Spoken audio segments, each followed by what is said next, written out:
বিভূতিভূষণ বন্দ্যোপাধ্যায়ের লেখা অশরীরী এক অসাধারণ গল্প। এখানে চরম ভয় আর পরম ভরসা যেন একে অপরের হাত ধরে চলে।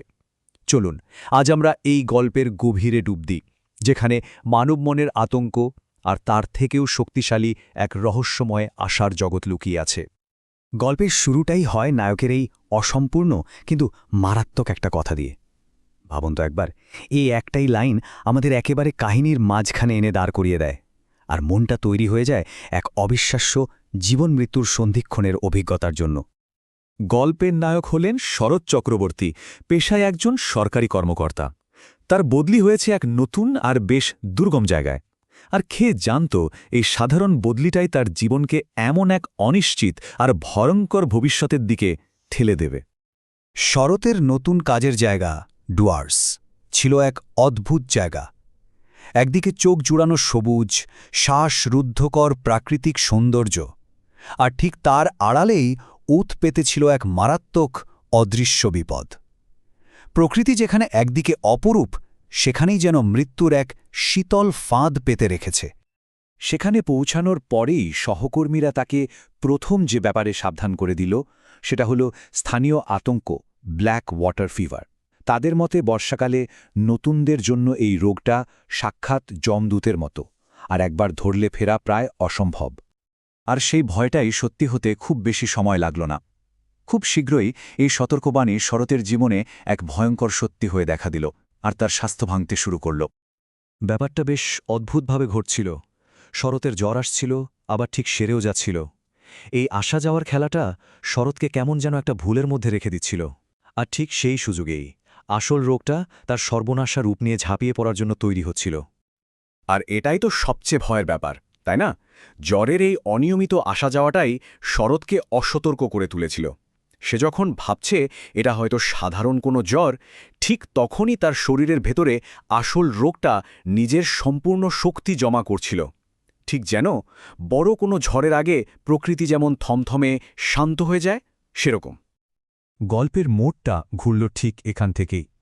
শরতের অসুস্থতা এমন এক মারাত্মক পর্যায়ে পৌঁছাল, যেখানে সমস্ত মানবিক সাহায্য, ভরসা আর আশা সব যেন এক মুহূর্তে উবে গেল। তৃতীয়বার যখন জ্বরটা এলো, তখন আর কোনো রক্ষা নেই। যে রোগের কথা সে এতদিন শুনে এসছে, তার সবকটা মারাত্মক লক্ষণ, তীব্র কাঁপুনি, অসহ্য যন্ত্রণা একসাথে শরতের শরীরকে একেবারে নিস্তেজ করে দিল। ডাক্তার তো প্রায় হাল ছেড়েই দিয়েছিলেন, কিন্তু দেখুন, শেষ কথাটা তিনি শরৎকে সরাসরি বলতে পারেননি, বলেছিলেন তার সহকর্মীদের। এটা ছিল একরকম সই করা ডেথ ওয়ারেন্ট। সহকর্মীরাও তখন নিজেদের প্রাণ বাঁচাতে ব্যস্ত। তাদের মনে হল শরতের তো আর বাঁচার আশা নেই, তাই তারা একটা নির্মম সিদ্ধান্ত নিল, তাকে ওখান থেকে সরিয়ে ফেলার। মানে ভাবা যায়, মানবিকতা যেন রোগের ভয়ের কাছে পুরোপুরি হেরে গেল। আর ঠিক সেই সময়েই ঘটল সবচেয়ে মর্মান্তিক ঘটনাটা। যখন তার সাহায্য সবচেয়ে বেশি দরকার, যখন সে জ্বরের ঘোরে প্রায় জ্ঞানহীন, ঠিক তখনই সবাই তাকে একা ফেলে রেখে চলে গেল। এক জীবন্ত মানুষকে একরকম মৃত্যুর জন্যই ফেলে রাখা হলো।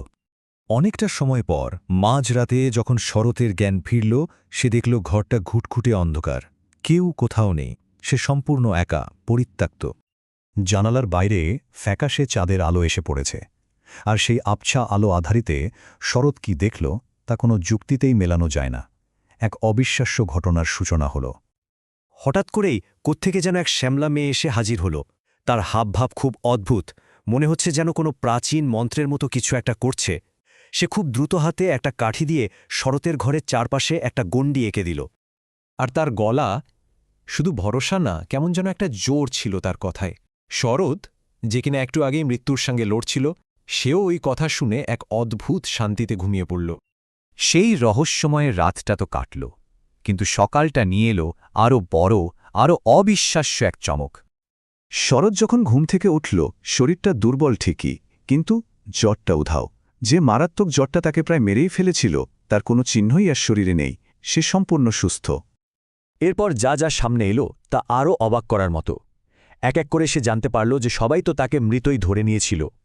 ডাক্তার বলে দিয়েছিলেন সে নাকি রাতটা পার করতে পারবে না। আরে, তার সৎকার করার জন্য সব ব্যবস্থাও হয়ে গিয়েছিল। এমনকি তার পরিবারকে মৃত্যুর খবর দেওয়ার জন্য টেলিগ্রাম পর্যন্ত লেখা হয়ে গেছিল। শরৎ এরপর একদম সুস্থ হয়ে গেল। শুধু তাই না, ওই জায়গাতেই আরও 2 বছর সে কাজ করল। কিন্তু সেই রাতের রহস্যই থেকে গেল। তাহলে প্রশ্নটা থেকেই যায়, তাই না? ওই রাতের ঘটনাটা কি শুধুই মারাত্মক জ্বরের ঘোরে দেখা একটা স্পষ্ট স্বপ্ন ছিল, নাকি সত্যি সত্যি কোনো অশরীরী শক্তি এসে তাকে বাঁচিয়ে দিয়ে গেল?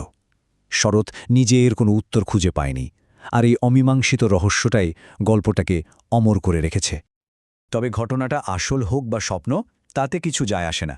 সবচেয়ে বড় কথা হলো, ওই রাতের অভিজ্ঞতাটা শরৎকে সারা জীবনের জন্য একটা গভীর ভরসা দিয়ে গিয়েছিল। এই বিশ্বাসটা দিয়ে গিয়েছিল যে মানুষের সব যুক্তি, সব হিসেবের বাইরেও এমন কোনো শক্তি বা করুণা আছে যা আমাদের চরম বিপদের মুহূর্তেও রক্ষা করতে পারে।